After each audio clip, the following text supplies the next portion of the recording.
Like that. Oh gosh, look like that. Like that. That's it.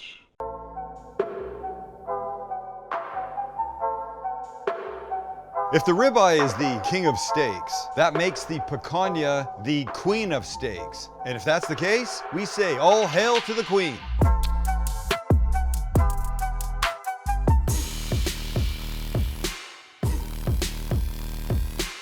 That's a picanha. We cooked them a couple times before, not like we're going to cook them today. It's also known as the sirloin cap or the rump cap because it comes from back here. Arguably one of the best pieces of meat on a cow. I'm not kidding. That king of steaks and queen of steaks thing, I heard the other day when I was at a store buying a picanha, not this one, for an event that I did. And as I walked away from the counter at this butcher shop, the guy beside me ordering said, "Oh, what was that?" And the guy goes, "Well, that's the picanha and it's the queen of steaks if the ribeye's the king." Cooked it that night. People freaked out over it. I smoked it simply. There's a couple ways you can do it. You could smoke the whole thing. It's lovely. In fact, it's fantastic. You can grill it. Take this big boy, throw it on the grill. Do what I do. You turn it, you turn it, you turn it. You get 130, 135, pull it off, slice it against the grain. It's fantastic. Or you could do what we're going to do today that they do in a Brazilian style steakhouse, a churrascaria. We're going to cut it and we're going to skewer it. And we're going to cook it over charcoal. And damn, won't it be fine? It will. And we're going to serve with it a little chimichurri, but you're going to see, not the green one you're thinking about. Let's cut this, get it set, make the chimichurri, hit the charcoal over there, and get it cooking. Here's our friend. Two things that you know it's a picanha. One is this triangular shape, not to be confused with what, Max? Tri-tip. Tri-tip, exactly. Tri-tips are narrower this way and longer generally, but this distinctive fat cap, and we're not going to touch it. We're going to leave it. It's going to add delicious flavor as it's cooking. Sometimes there's a bald spot. That's okay.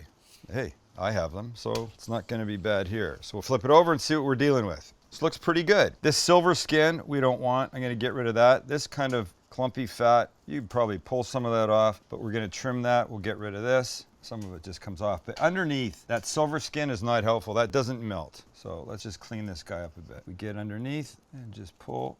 It's slippery AF, but just pull along.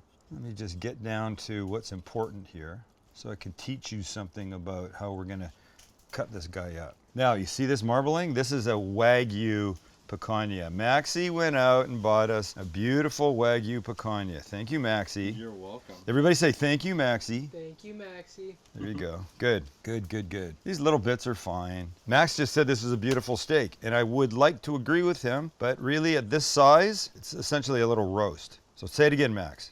That's a beautiful little roast. It is. Thank you. A sharp knife is always your friend at times like this. And a Sam the Cooking Guy fillet knife or boner, 6-inch boners, the preferred knife of choice. So when you've got it cleaned up, you can make yourself crazy doing this, and I don't want to. There's a little bit more down here we'll get. Okay, see now the anal side of me is about to kick in and I don't want to, so I'm gonna stop. Call it a day there. One little piece down here I'm not happy with. Okay, now I want you to really pay attention to this part. Anybody that talks to you about picanha will talk about the way the grain goes. You see the grain goes this way. You know, we always say cut against the grain, and that's true. If you were gonna cook this in a steak, just cut one out and cook it on the grill, you would cut with the grain. Listen now, with the grain. So when you were cutting it to eat, you'd be going against the grain. We're not gonna do that. What we're gonna do is we're gonna cut these guys into pieces and skewer them. And then when you go to cut it off the skewer, it will be against the grain. So we cut against the grain for skewering, and then when you cut it to serve, it will be against the grain. You cut it with the grain if you're gonna cook it as a steak.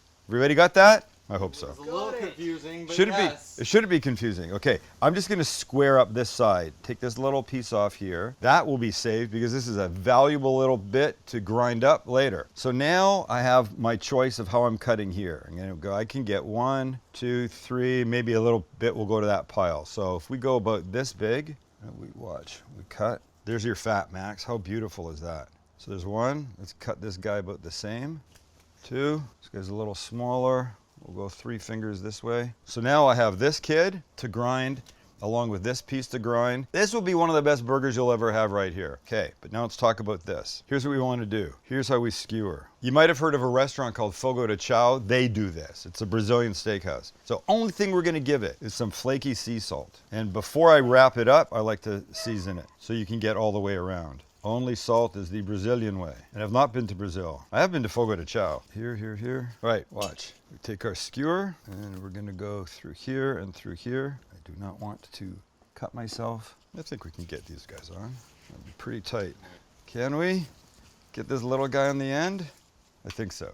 I don't want him to fall off at any time, but I think we can do it.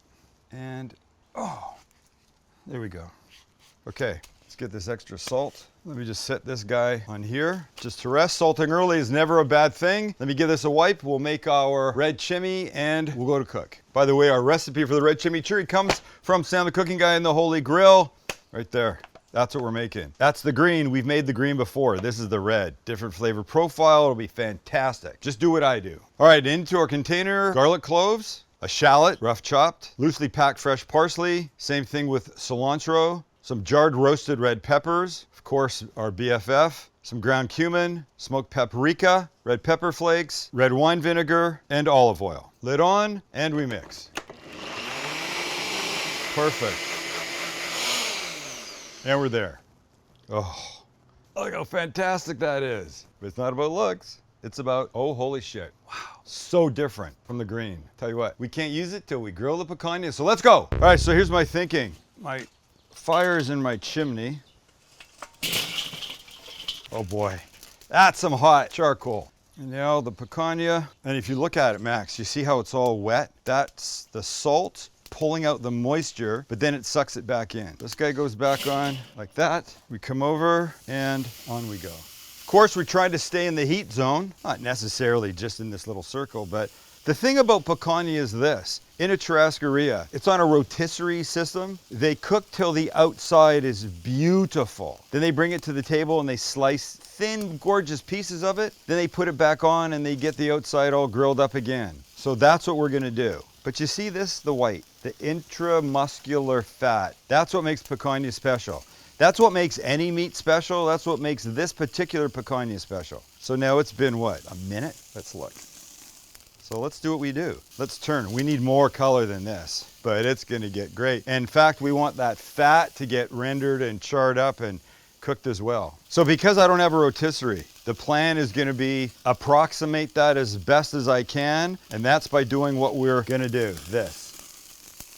We're gonna turn often until we get a beautiful char and a crust on that, then we'll slice some, but not till then. But one of the things that's gonna make this better is the fact that I'm doing it over charcoal. You know, I never used to like charcoal. I never knew how to work it, and I'm still not all that great at it. But I know anything cooked over charcoal is gonna taste infinitely better, much more interesting than just on gas. And you don't have to spend a lot of money. You can get a small grill like this for somewhere around the $100 mark.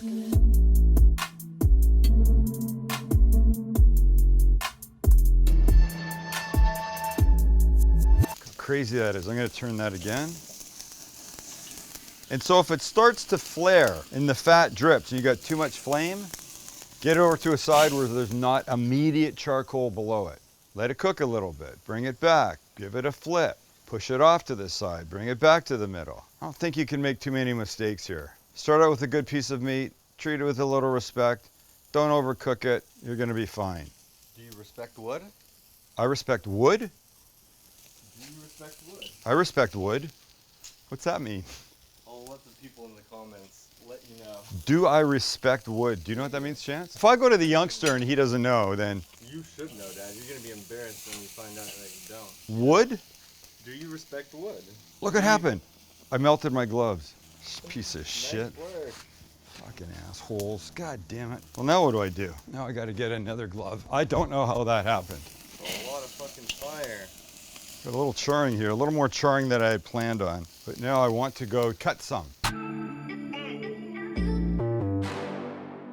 So I had a little too much flame going, but I think I might have a nice layer here. We're gonna take it over, give it a nice little cut, see how we're doing, then have some, and then maybe come back and do some more. And here we are. Let's just put this down.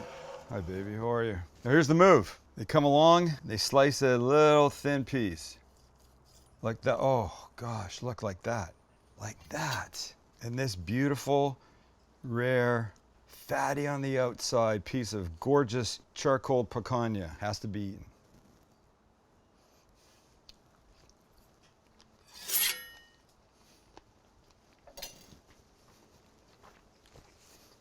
I don't know if I need that chimichurri. Okay, I'm cutting guys a bite. So you get the concept, right? Like you're going, oh, I don't want to eat that. No, but this then goes back on the grill because what everybody wants, these gorgeous outside pieces. That's perfect for you, Max. I mean, Holy shit. so you get why now we're cutting against the grain, right? Holy shit. Chancey. He's got no words. Holy shit. One of the best pieces of steak I've ever had. Me too. And don't forget, only salt. Malden salt, flaky sea salt, salt and charcoal. That's what it is. That's all you need. So now I'm gonna cut a little bit, just a tiny bit. They use little, like, I don't know what they're called, pinchers, little tweezers to pull the meat off so they're not, you know, doing this with their hands and being all uncouth. Do you want to try this, Chance? Oh, my definitely. god. Here. Oh, with some chimney? Yeah. So wait, now you turn it over. You have a whole nother side to start on, right? It's beautiful. I'm gonna try one in the chimney. Green chimney, good. Red chimney. With a Wagyu Picanha. Is this a little bit more work? Yeah. Than just cutting steaks and cooking them? Is it fun?